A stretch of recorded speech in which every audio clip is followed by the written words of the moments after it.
Maak julle Bybels oop by 1 Petrus hoofstuk 2 en ons kyk vanoggend na die laaste 5 verse.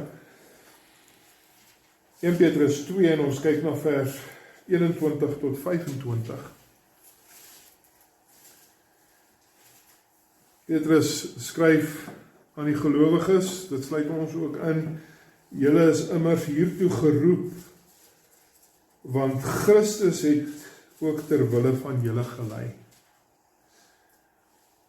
Hy het vir julle 'n voorbeeld nagelaat, sodat julle in sy voetspore kan volg. Hy wat nie sonde gedoen het nie, en in wie se mond geen bedrog gevind is nie. Wat toe hy uitgeskel is, nie terug uitgeskel het nie. Toe hy gelei het, het hy nie gedreig het nie, maar homself toevertrou het aan hom wat regverdig oordeel, wat selfs ons sondes in sy liggaam aan die kruishout gedra het, sodat ons, nou dat ons sondes afgesterf het, vir geregtigheid kan leef. Hy deur wie se verwonding julle genees is. Julle was immers verdwaal soos skape, maar nou het julle teruggekeer na die herder en bewaker van julle siele. Sover ons geleesde gedeelte, en dit is 'n besondere lied hierdie wat Petrus hier uitlig. So ek sê, groot dele van hierdie teks kom eintlik uit Jesaja 53, maar ek dink daar's 'n belangrike ding vir ons om ook te leer uit dit wat Petrus vir ons hier wil wys. Kom ons bid en vra dat die Here vir ons sal help. Here, dis nie die woorde van mense hierdie nie, dis die woord van God. En daarom het ons die Heilige Gees nodig, Here, dat ons hierdie dinge sal begryp. En dat ons sal leer dit wat U vir ons wil leer. Ons is dankbaar vir die voorbeeld van Christus. En dit wat hy vir ons gedoen het in ons verlossing, en besonder is ons ook voor dankbaar, Here, maar nou bid ek dat U vir ons sal help dat ons nie net hoorders sal wees nie, maar dat ons sy voorbeeld sal navolg en dat ons soos Christene sal leef, as hulle sal leef wie Christus verlos het, in die manier hoe ons in hierdie wêreld omgaan. Hoe ons omgaan met die regering, hoe ons omgaan in ons werksplek, hoe ons omgaan in ons huwelike, en op alle ander areas van ons lewe, mag dit sigbaar wees dat ons volgelinge van Christus is. Ons bid dit in Jesus naam. Amen. In Petrus 2 vers 9 sê vir ons dat ons is 'n uitverkore geslag, 'n koninklike priesterdom, 'n heilige nasie, wat deur God geroep is uit die duisternis uit na sy wonderbaarlike lig. En Petrus begin ons teks in vers 21 en sê, julle is immers geroep. Waartoe is ons geroep? Nou as jy die onmiddellike konteks verstaan, dan mag jy dalk dink, Petrus sê ons is geroep tot lyding. Want dis waaroor hy laasweek gepraat het, is dit nie. In ons teks laasweek het hy gepraat dat ons mag dalk ly, onregverdig ly, ten spyte van die feit dat ons nog steeds en volhard daarin om goed te doen, om te doen wat reg is. So bedoel Petrus dat ons as gelowiges is geroep om te ly. Nou die antwoord is nee, ek dink nie so nie, dis nie wat Petrus sê nie. Daar is sommige Christene wat dink, Christene is geroep om te ly, en wat my belewenis vir baie van hulle is, dat hulle maak die Christelike lewe vir nog selfs moeiliker as wat dit eintlik is.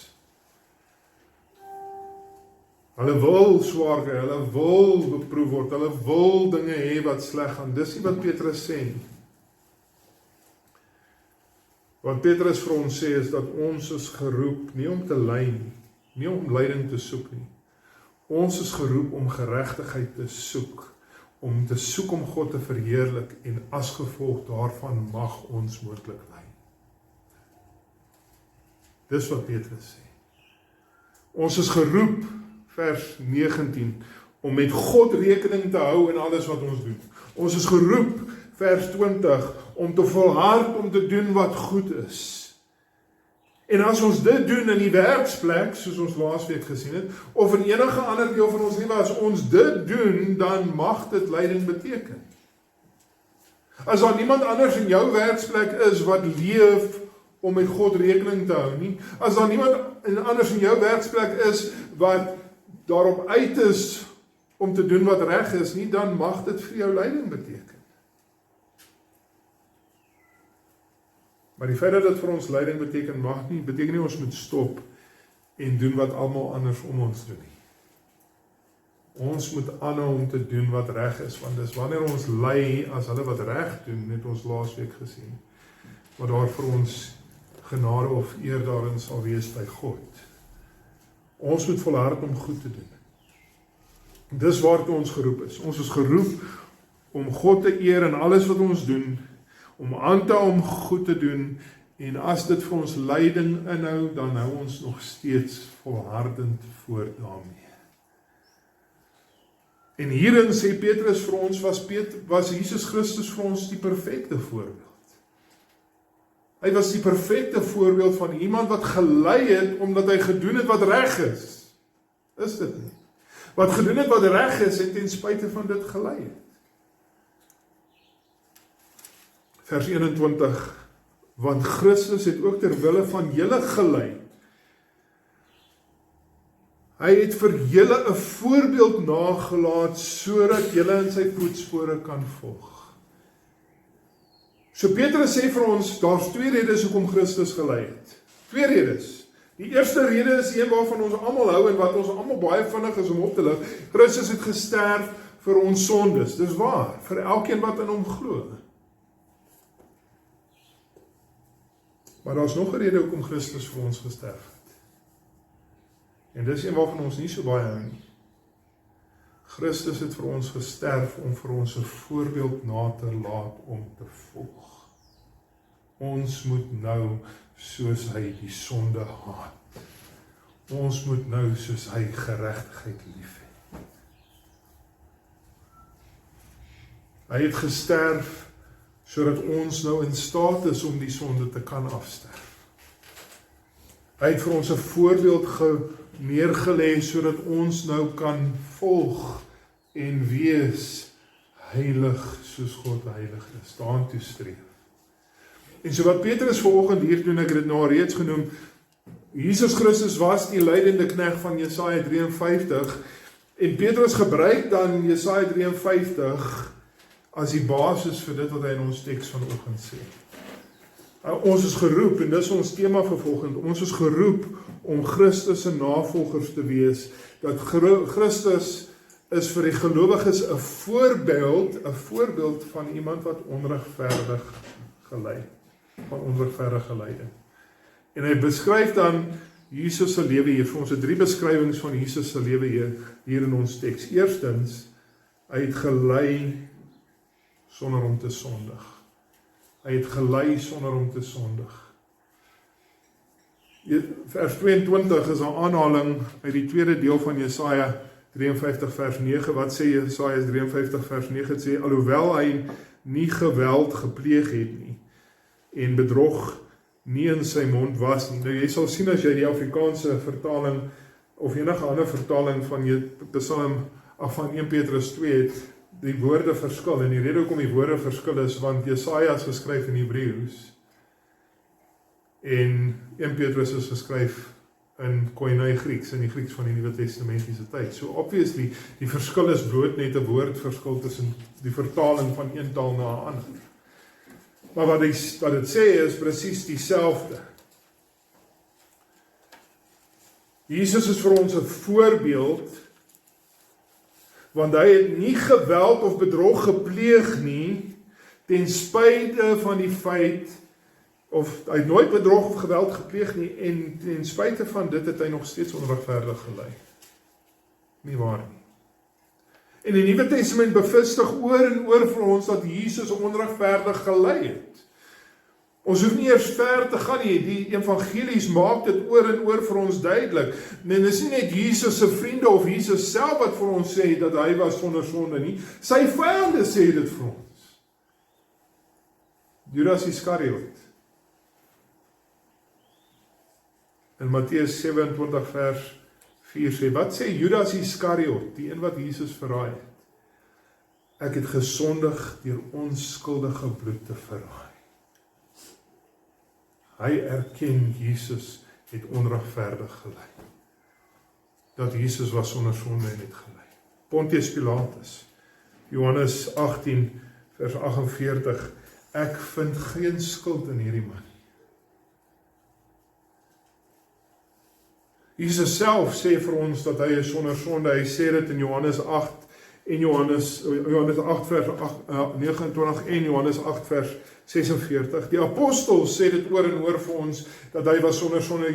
Die mees bekende van daai tekste is 2 Korintiërs hoofstuk 5 en vers 21, maar is in Hebreërs hoofstuk 4 word dit ook duidelik in 1 Johannes 3 ook.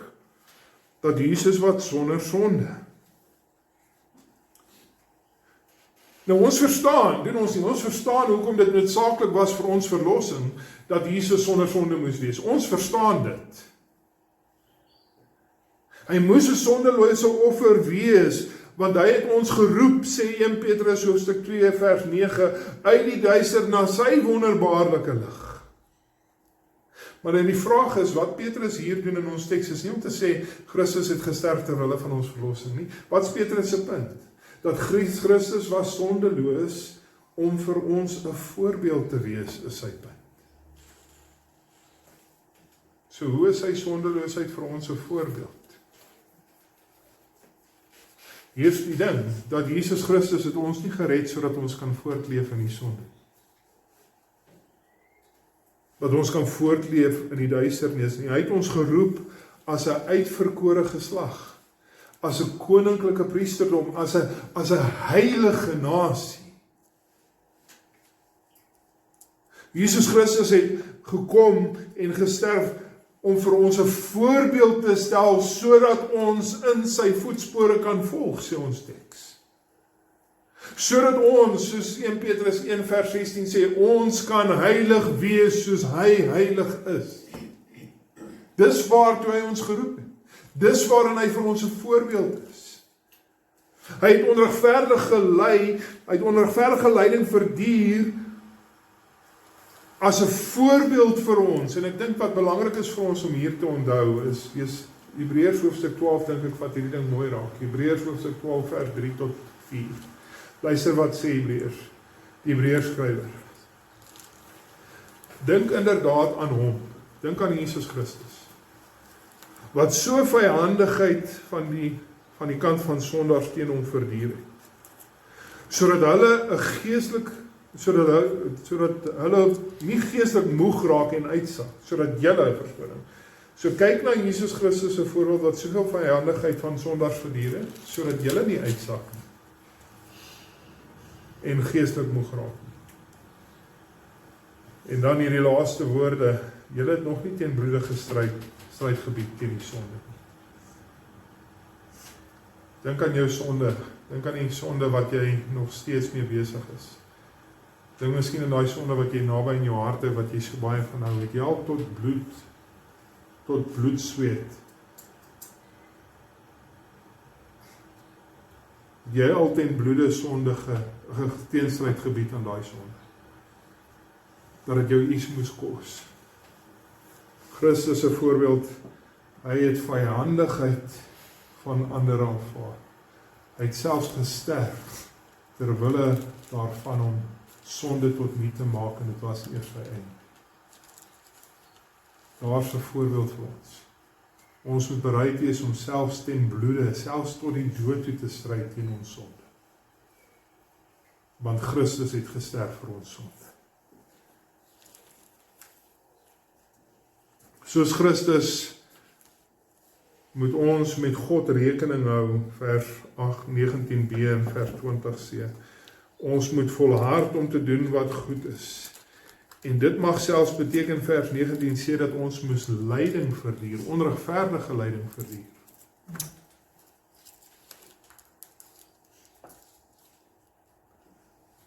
Maar Jesus Christus is die voorbeeld van voorbeelde, is dit nie van iemand wat onregverdige lyding verduur het. Dis waaroor vers 21 en 22 gaan.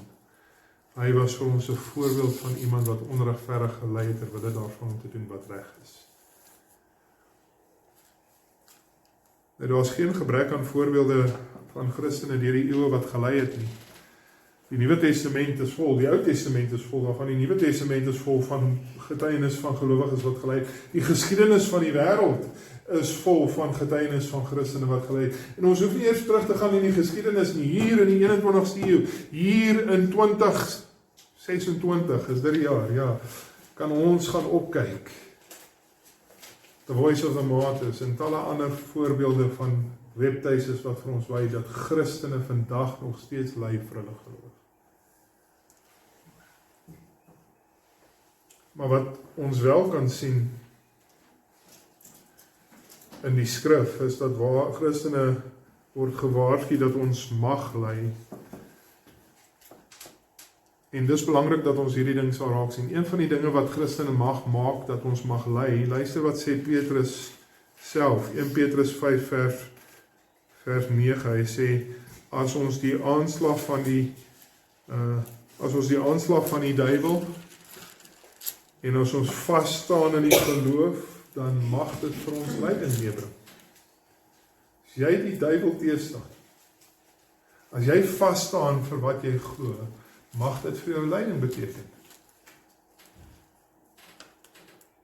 En wat is daar die lyding is niks nie, want Petrus sê daar in 1 Petrus 5 vers 9, dat julle sal soos die medegelowiges oor die hele wêreld dieselfde soort lyding verdien.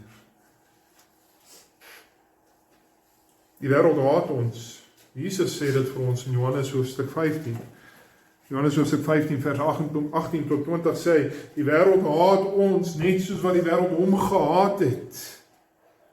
Jesus sê vir ons dat in hierdie wêreld, hulle sal ons nie aanvaar nie, as ons sy kinders is, dan sal ons swaar kry, sê hy in Johannes 16 vers 33.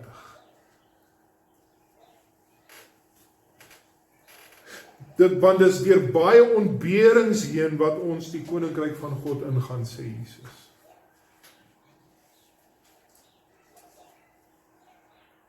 Dis wat hy sê in Handelinge hoofstuk 14 vers 22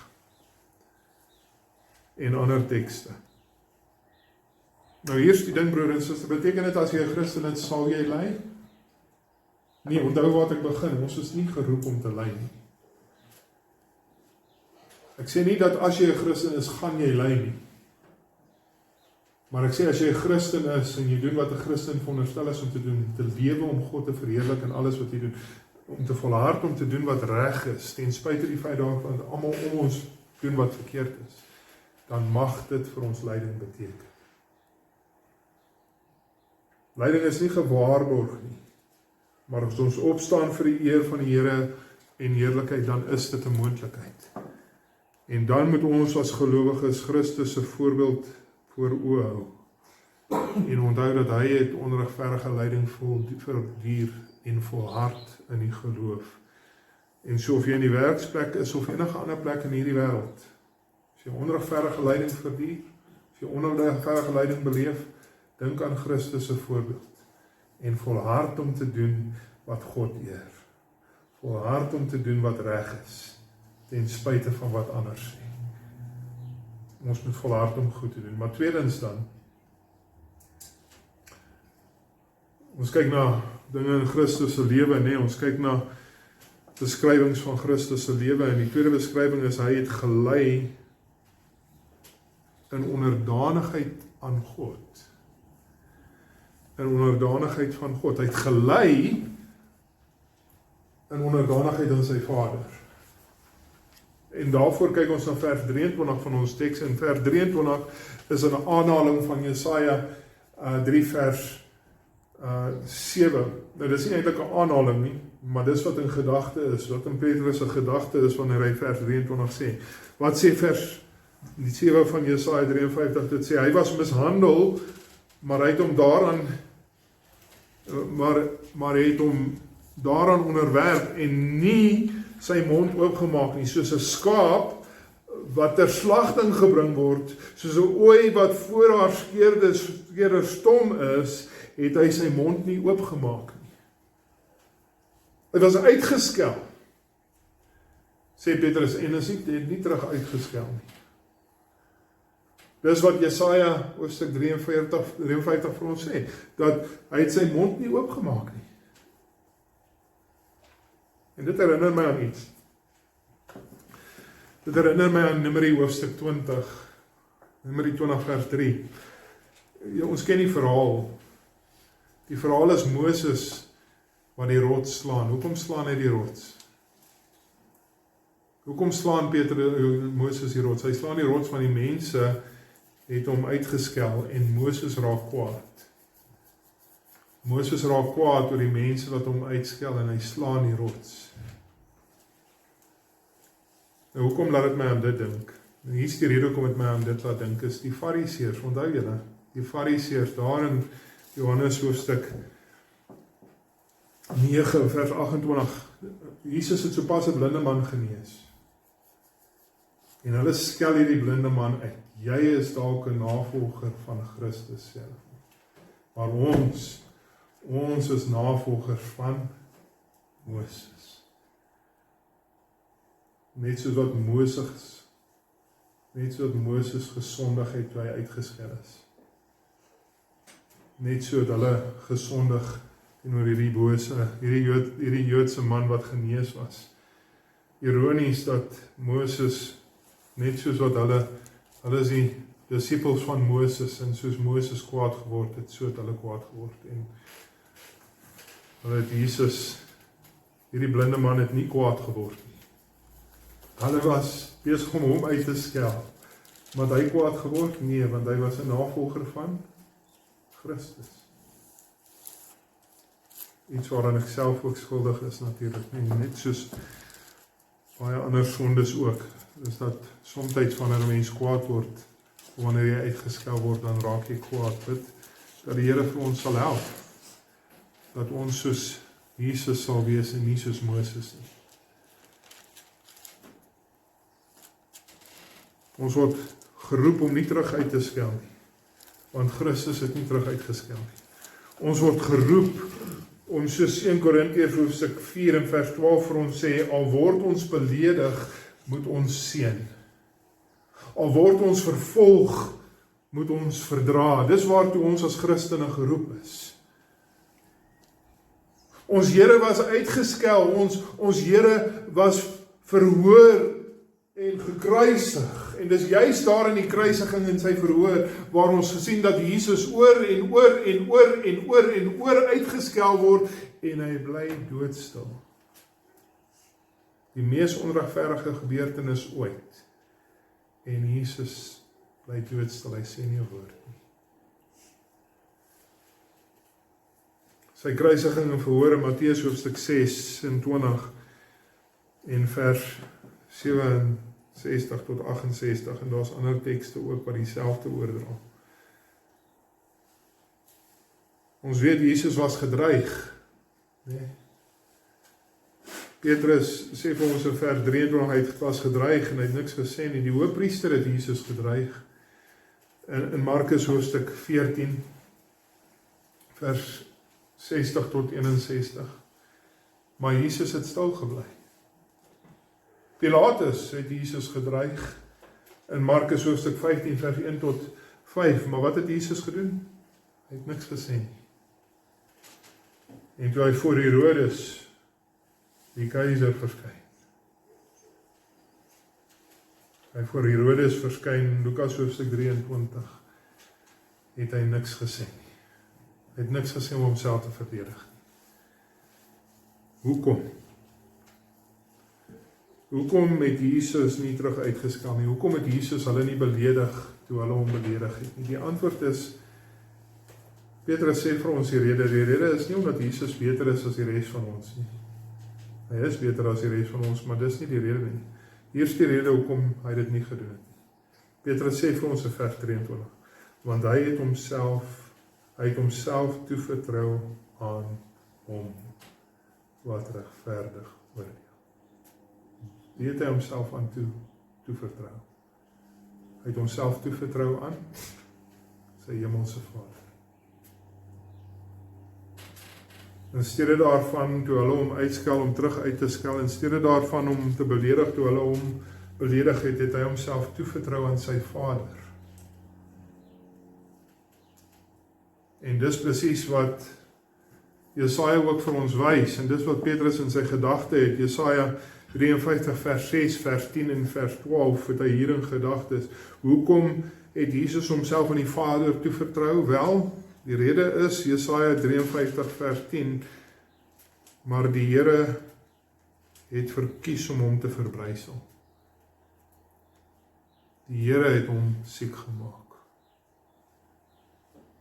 Dit was die wil van sy Vader, sê Jesaja 53 vers 10, dat hy sy lewe sal dien as 'n slagoffer en hy sy nageslag sal sien. Dit was die wil van sy Vader, sê Jesaja 53 vers 12, dat hy vir die sonde van baie sou intree. Vir baie oortreders. Sodat Jesaja 53 vers 4 en 6, die Vader ons almal se sondeskuld op hom sal laat neerkom.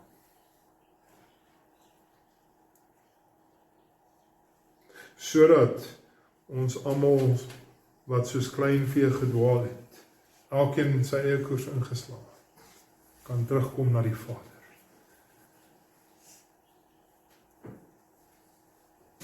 Dit was die wil van sy Vader, en hierdie is moeilike woorde, maar belangrike woorde. Dit was die wil van die Vader om sy seun te verbrysel. God die Vader, dit was sy wil om sy eie seun krank te maak.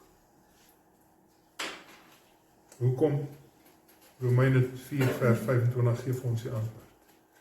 Hy is oorgelewer ter wille van ons oortredinge. Hy is oorgelewer ter wille van ons oortredinge. Maar daar is nog 'n rede hoekom Christus homself aan die Vader toevertrou het. En dis iets wat ons baie keer miskyk en wat belangrik vir ons is om raak te sien. En hier is die rede hoekom vertrou Jesus sy hele lewe aan die Vader toe. En dis miskien 'n lys wat ons nodig het om te leer. Hoekom moet ons lewe aan die Vader toe vertrou? Petrus sê vir ons in die laaste deel van die vers,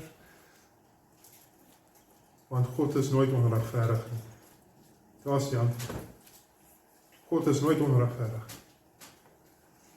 Hy is die een wat altyd regverdig gaan oordeel.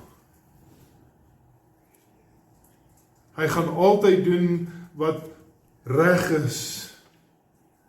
Hy gaan uiteindelik altyd die oordeel wat teen hom opstaan en wat verkeerd is.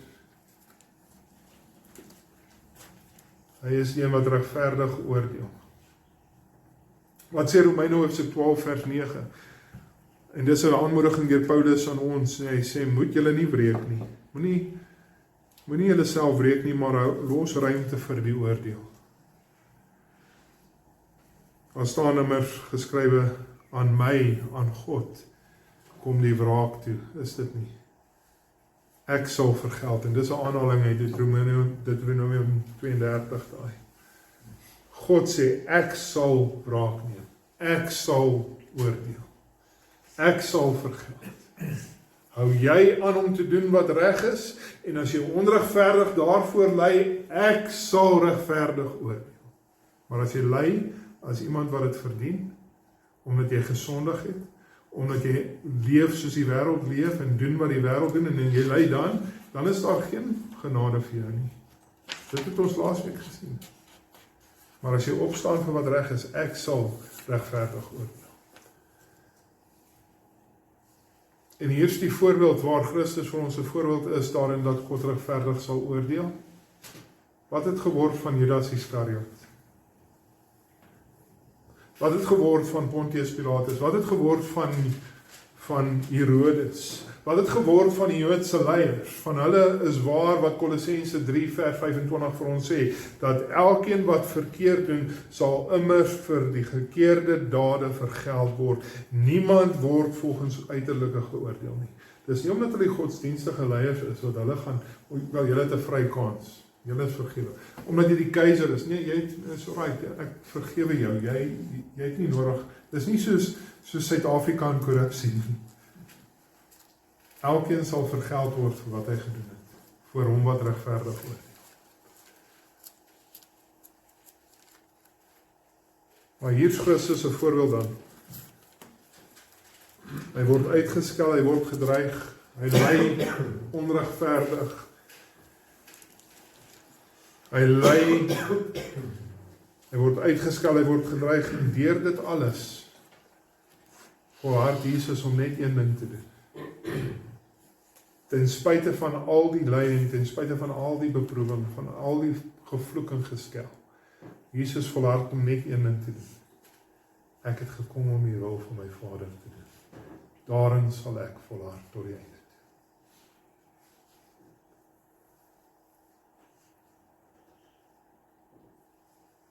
Hy het gedoen wat reg is, hy het gedoen wat God eer. In Tessalonisense 1 vers 5 tot 6 sê vir ons, dit is die bewys van die regverdige oordeel van God. Dat julle waardig geag word, dat ek en jy waardig geag word van die koninkryk van God, terwille waarvan julle ook ly, as inderdaad julle dis inderdaad vir God reg om diegene wat julle verdruk met verdrukking te vergeld. Dis regverdig van God om die vir wie Christus gesterf het, al verdien hulle nie die ewigheid in die hel nie, in die hemel nie, of verdien ons nie die ewige lewe nie. Dis regverdig van God om vir ons die ewige lewe te gee. Hoekom? Want Christus het dit betaal. Christus het die prys betaal. Maar net so is dit regverdig dat wanneer iemand teenoor ons verkeerd optree, terwyl ons besig is om reg te doen, God hulle sal vergeld vir hulle dade. Dis wat Paulus vir ons daar sê. Ons is waardig geag van die koninkryk van God. En God sal hulle wat ons verdruk vergeld, net soos wat hy die wat Christus vervolg het, sal vergeld. Maar hier is die ding dan nou. Ons is vrygekoop, ons het die ewige lewe, maar dit beteken nie ons kan leef soos ons wil nie, kan ons. Ons is vrygekoop, sê 1 Petrus 1 vers 19, van 'n sinnelose lewe. En so wanneer ons uitgeskel word, kyk na Christus se voorbeeld en nie terug uitskel nie. En as ons gedreig word, kyk na Christus se voorbeeld en bedreig nie terug nie. Wat ons moet doen is wat Christus gedoen het, bly stil. En vertrou jouself aan hom oor wat regverdig oordeel, net soos Jesus Christus het.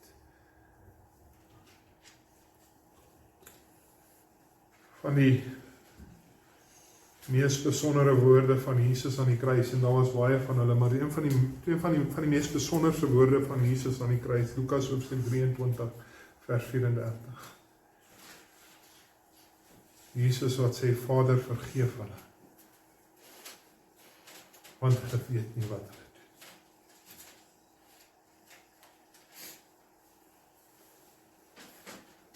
Hy pleit dat die Vader sal vergewe die wat hom onregverdig laat ly. Want hulle weet nie wat hulle doen.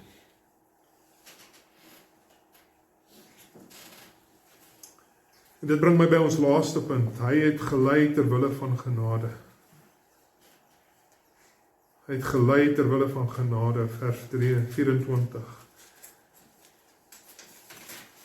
As Petrus vir ons sê dat Christus, wat selfs ons sondes in sy liggaam aan die kruishout gedra het, dan is dit met Jesaja 53 vers 12 in gedagte wat sê, hy het egter die sonde van baie gedra en vir baie oortreders het hy ingetree. Jesus Christus het gesterf vir elkeen wat in hom glo. Sodat elkeen wat in hom glo die ewige lewe sal ontvang. Onthou julle in Levitikus, ons ken die verhaal of ons ken die beginsel van die offerstelsel redelik goed, die Ou Testamentiese offerstelsel. Nou Levitikus hoofstuk 4 vers 4 tot 15, dan het die priester sy hand op die dier wat geoffer is geplaas, sy hand op die dier op sy kop gesit. Hoekom? Levitikus 4 vers 14 tot 15 sê vir ons, want dit was simboliek dat die sonde van die volk was nou oorgedra op hierdie bok. Die priester plaas sy hand op die hoof en die sonde word nou deur die priester van die volk af oorgedra op hierdie bok. Of hierdie wat ook al doodgemaak is. Maar daar's nog 'n simboliek van die Ou Testamentiese offerstelsel wat ons nie noodwendig so heeltemal bekend is nie, maar ek dink nie heeltemal onbekend is nie. En dit vind ons in Levitikus 17. In Levitikus 17 wat gebeur is, die priester het die bloed van die bok het hy gesprinkel. Gesprinkel eintlik oor die volk, nou spesifiek oor die volk, het was oor die altaar en alles. Hoekom het hy die bloed gesprinkel? Levitikus 17 vers 11 sê vir ons, want hoekom het hy die bloed sprinkel? Want die lewe is in die bloed. Die lewe is in die bloed.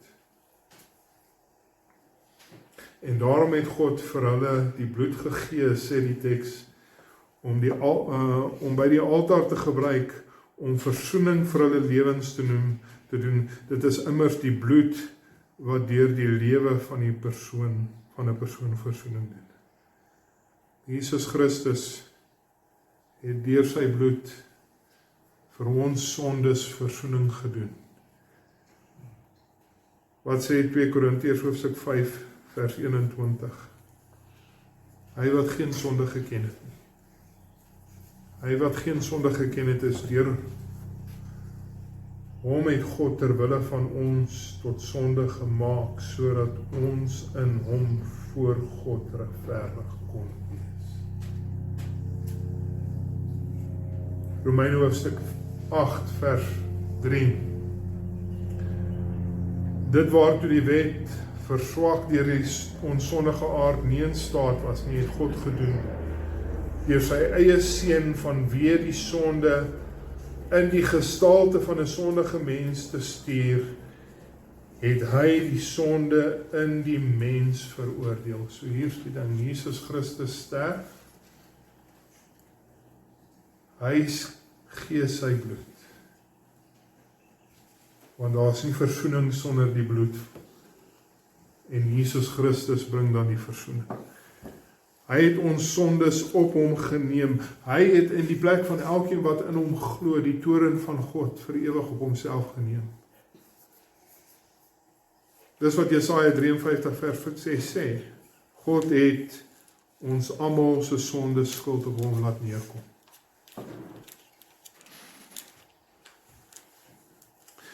So wat beteken broer en suster, as jy in Christus is, dan is daar geen manier wat jy die ewigheid in die hel sal deurneem. Die bloed is gestort. Die prys is betaal. Elkeen wat in Christus is, sal die ewige lewe ontvang. Daar is nie 'n twyfel daaroor nie, die prys is klaar betaal. Maar elkeen van julle wat nou in Christus is, kom ek vra gou vir jou vraag, hoe lyk jou lewe?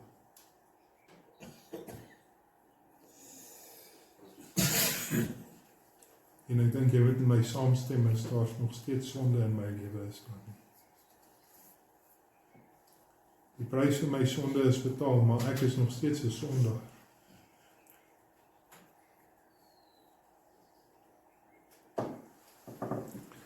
Die oordeel van my sonde wat ek verdien is weggeneem, maar my sondigheid is nie weggeneem nie. Ons sondig nog. En Petrus is baie goed bewus hiervan, is dit nie? As daar een mens is wat bewus was van sy eie sondigheid, was dit Petrus, nie waar nie? Hy staan net soos ek en jy skuldig. Hy het niks gehad wat hom by God aanbeveel het nie. Daar by die meer van Genasaret, nee, onthou julle die verhaal, Genasaret, dis in Lukas hoofstuk 5, reg in die begin, toe Jesus sy disippels geroep het. Toe kom Jesus daar, en die hele nag het hulle niks gevang nie, en Jesus sê vir hulle by die meer van Genasaret, hy sê, gooi 'n bietjie die net aan die ander kant in. En toe, wat gebeur? Ons ken die verhaal. Toe is nie net so swaar, hulle kon dit nie uitgetrek het nie, en wat is Jesus se woorde? Wat Petrus se woorde, toe Jesus dit sien, toe Petrus dit sien, toe Jesus naby kom, Lukas hoofstuk 5 vers 8, gaan weg van my Here, want ek is 'n sondige mens. Petrus, ek wil jou roep as 'n disipel, en jy kom staan hier voor my en sê, maar ek is 'n sondige mens, want weet jy wat, daar is nie enige ander nie. Daar is nie enige ander nie.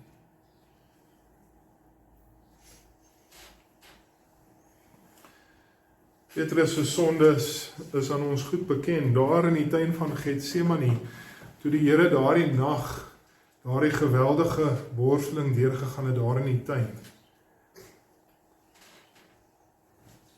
Daar in die tuin van Getsemane, die Markus hoofstuk 14, terwyl Jesus druppels bloed gesweet het in angs, wat het Petrus gedoen? Petrus het geslaap. Toe dit wat vir die Here belangrik is, besig is om te gebeur, wat het Petrus gedoen? I couldn't care less. Het is vir my belangriker om die dinge van hierdie lewe te geniet. Om die plesiere van hierdie wêreld te geniet, as om dit wat die Here ernstig op te neem. Dit was nie net Petrus wat geslaap het nie, die ander disippels ook, maar dis nie die punt nie. Petrus het geslaap, en toe net oomblikke later, die sonde waarmee ons die beste bekend is, net oomblikke later toe Jesus gearresteer word. Petrus maak homself warm by die vuur. Jy is mos een van sy disippels. Nee man, jy is, ek het jou saam met Jesus gesien. Nee, ek weet nie waarvan jy praat nie. Nee man, jy is. Ek het nog nooit van hierdie man gehoor nie. 3 maal. 3 maal verloon die Petrus die Here Jesus Christus. En terwyl jy so aan Petrus se sondes dink vir 'n oomblik en stop en dink bietjie aan jou eie. Dit pas aan by ons tweede diens, baie, daar is geen rede vir ons om trots te wees nie. Hoekom? Want ons is almal sondaars. Ons almal verdien die hel. Dit is niks om oor trots te wees nie. Dink aan die woorde, as jy dink aan jou eie sonde en jy dink aan Petrus se sonde, dan dink jy aan hierdie woorde en die koste. Hier is die koste van jou sonde. Markus hoofstuk 15 vers 43. Eloi, Eloi, lama sabachthani. Die koste van jou sonde is God verlate van God. Dis die koste van jou sonde.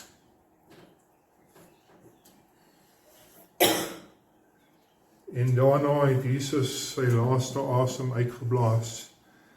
Vers 37 van Markus hoofstuk 14. En het hy sy lewe gegee vir die sonde van sondige Petrus. Vir die sonde van sondige Leon.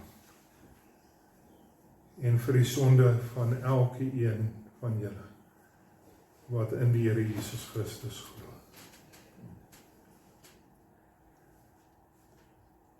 En hier is my vraag dan, broer en suster, om terug te kom by die voorbeeld. het Jesus Christus sy lewe gegee sodat jy kan voortleef in die sonde.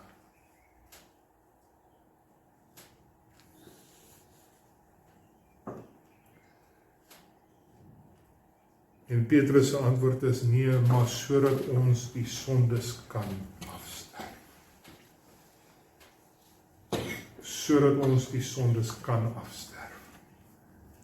En sodat ons vir geregtigheid kan leef.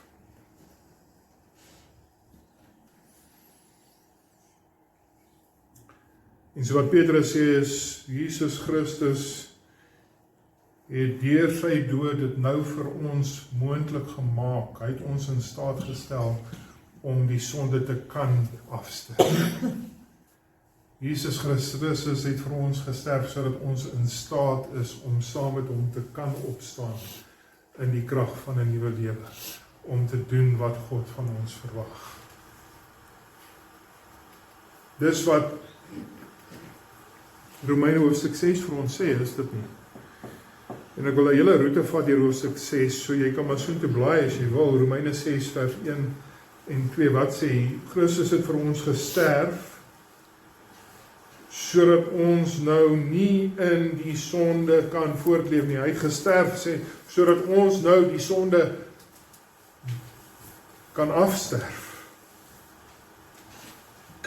Romeine hoofstuk 6 vers 4, hy het gesterf, en ons is saam met hom begrawe, sodat ons soos Christus 'n nuwe lewe kan lei. Die ou mens is saam met Jesus Christus gekruisig, sodat die sondige bestaan in ons tot niet moet gaan. Ons is nie meer die slawe van die sonde nie. Want hulle wat gesterf het, sê Romeine hoofstuk 6 vers 6 tot 7, is van die sonde vrygemaak.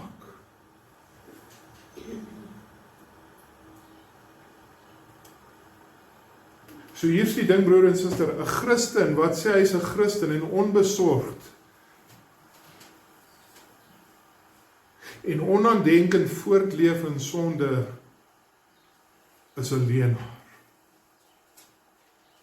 Ons sondig nog, dis waar. Maar saam met die sonde kom geweldige berou. Ons sondig nie onbesorgd voort, asof dit niks is. Dit kan nie pas nie. Dit kan nie pas nie. Romeine hoofstuk 6 vers 11.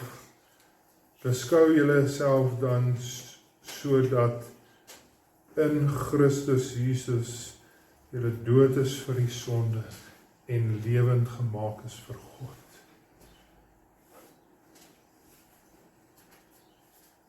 Beveg daardie sonde, broer en suster. Voer oorlog met alles in jou, selfs as jy moet stry tot die dood toe, om daai sonde te beveg. Hou aan veg.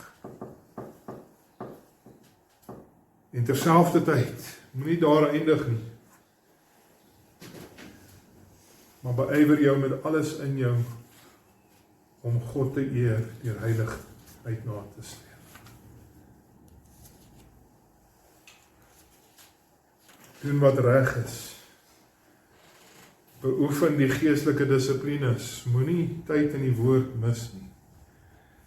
Moenie tyd van gebed mis nie. Moenie kerk toe kom mis nie. Moet ek al die ander dissiplines nog byvoeg? Moenie die dissiplines mis nie, want dis waar jou verhouding met die Here groei of stagneer.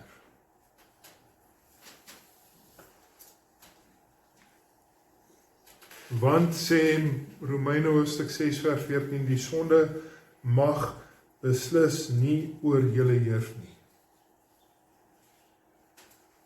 Want julle is immers onder die genade. Dit mag nie in julle heers nie. Hoekom mag dit nie in ons heers nie? Want wat sê Jesaja 53 vers 5 vir ons? Ons is genees deur sy wonde.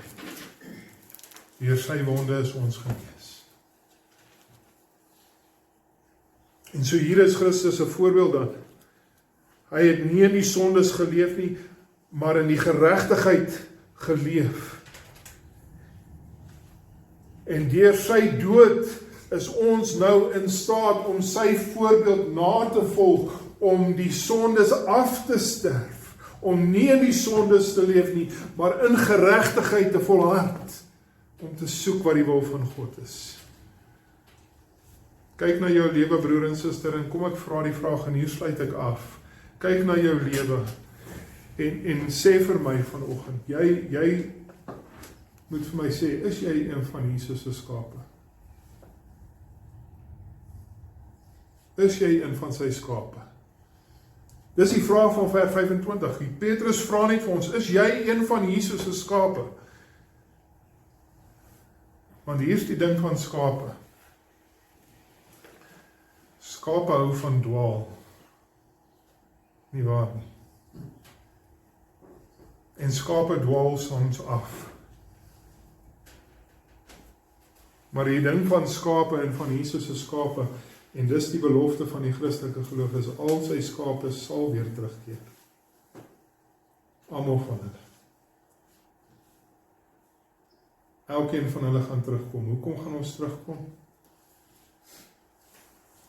Vers 25 sê vir ons, want hy is die herder en die bewaarder van ons siele. Hy is die herder en die bewaker van ons siele. Jesus is eerstens, hy is die goeie herder, is dit nie. Ons ken dit, Jesus self sê dit vir ons in Johannes hoofstuk 10 vers 11, hy sê, ek is die goeie herder, en wat doen die goeie herder?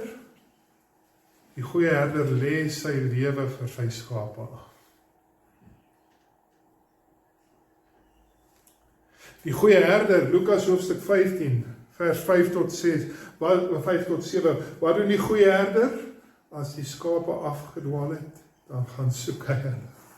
Soos die verhaal, die gelykenis van die verlore skaap, nee. Hy gaan haal hulle, as hulle afgedwaal het, en waartoe vat hy hulle wel? 1 Petrus 3 vers 18 sê vir ons waartoe bring hy bring ons terug na God toe. Elkeen van sy skape wat afgedwaal het, sal hy terugbring na die Vader toe. En dit doen hy, sê 1 Petrus 4 vers 1 tot 2, omdat Christus dan liggaamlik gelei het. Hy doen dit, sê die teks, sodat julle self ook sal bewapen met hierdie selfde insig. Naamlik dat iemand wat liggaam het gelei het, klaar maak met die sonde en nie langer deur menslike begeertes laat lei word nie, maar deur die wil van God. Hoekom het Jesus ons kom haal? Hoekom het Jesus sy lewe afgelê vir die skape? Hoekom bring hy ons terug na God? Sodat ons sal besef, ons is nie meer dood in die sonde nie, maar ons is lewend in Christus, om nou te kan leef om God te verheerlik.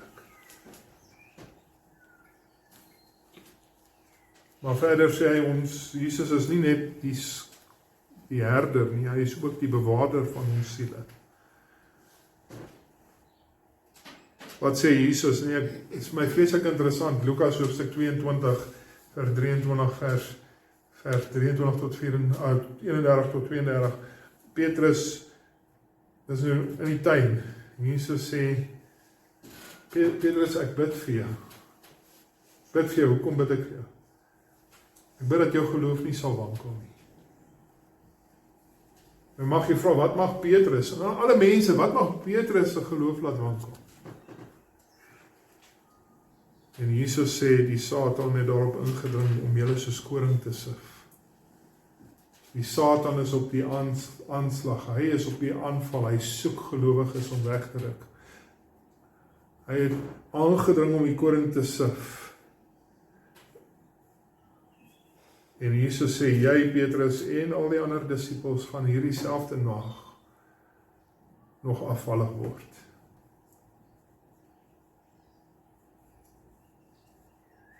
Jesus is die bewaarder van ons geloof. Christus bid vir jou. Christus bewaar jou geloof. Dit bring my by een van die mees kosbare verhale in die Nuwe Testament, kosbare verhale in die Bybel, Petrus sê, Jesus, gaan vir my weg, ek is 'n sondaar. Terwyl Jesus deur doodsangst gaan, wat doen Petrus? Hy slaap. En terwyl Jesus op pad is na die kruis en gearresteer word, onregverdig om te gaan ly, wat maak Petrus? Hy verloon die Here 3 keer. En dan bring dit my by die see van Tiberias. Johannes 21, vers 15 tot 19. Dis na Jesus se dood, dis na sy opstanding. En Jesus kom by Petrus, hy sê, Petrus, het jy my lief? Petrus, het jy my lief?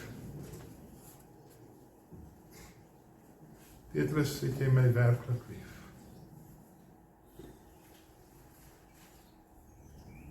Want dan het jy die werk om te gaan om my skape te gaan oppas.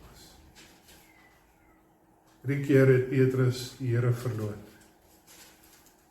3 keer het die Here bevestig, ek vergewe jou sonde. Want ek het die prys vir jou sonde betaal. Gaan heen en sondig nie meer nie. Jesus is nie net ons herder nie, maar hy is ook die bewaarder. Wat beteken, wanneer ons afvallig geword het, hy sal ons terugbring. Dis sy belofte, elkeen van sy ware kinders, hy sal ons terugbring. En dalk is dit vanoggend een van julle, miskien is dit jy. Jy is 'n skaap van die Here, maar jy het afgedwaal. Jy het afgedwaal, om dit nou meer prakties te maak en terug te bring by 1 Petrus hoofstuk 2. Jy het afgedwaal in die manier hoe jy optree teenoor die regering. Dis wat vers 13 tot 15 vir ons vertel. Jy is 'n skaap wat afgedwaal het, omdat jy in die manier hoe jy optree teenoor jou werkgewer, waarna ons laasweek gekyk het. Jy is 'n skaap wat afgedwaal het, omdat jy verkeerd optree binne in jou huwelik, waarna ons volgende week gaan kyk. En dan kan jy byvoeg, wat ook al die geval is in jou lewe, want dis toepaslik in enigiets wat jy dit aan wil koppel. Is jy 'n skaap wat afgedwaal het? Is jy 'n skaap wat in sonde geval het? En dan wil ek jou sê dat Jesus Christus het gelei vir ons sonde. Maar Jesus Christus het ook gelei sodat ons kan opstaan en die sonde kan weerstaan.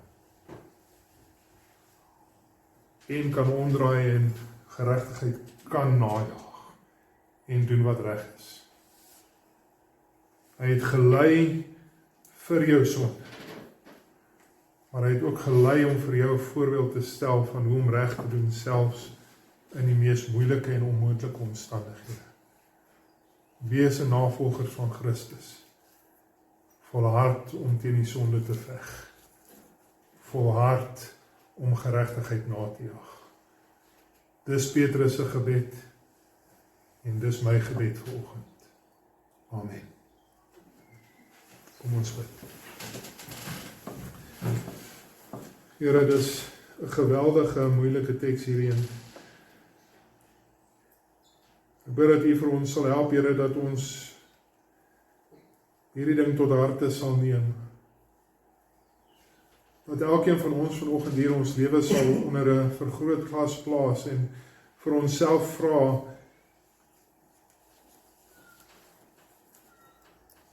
leef ons om God te verheerlik?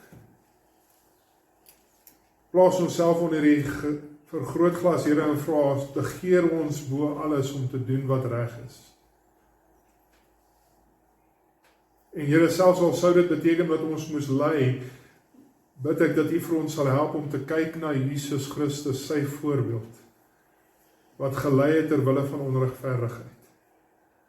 Wat gelei het omdat ek 'n sondaar is, omdat ek die dinge doen wat U haat. En sodat daar verlossing vir my kan wees. Hy, die regverdige, het gesterf vir die onregverdiges, myself ingesluit. Nie sodat ek kan voortleef en aanhou met die sonde in die Here, maar sodat ek sy voorbeeld kan volg. En ek bid, Here, dat U vir my en vir elkeen van ons sal help.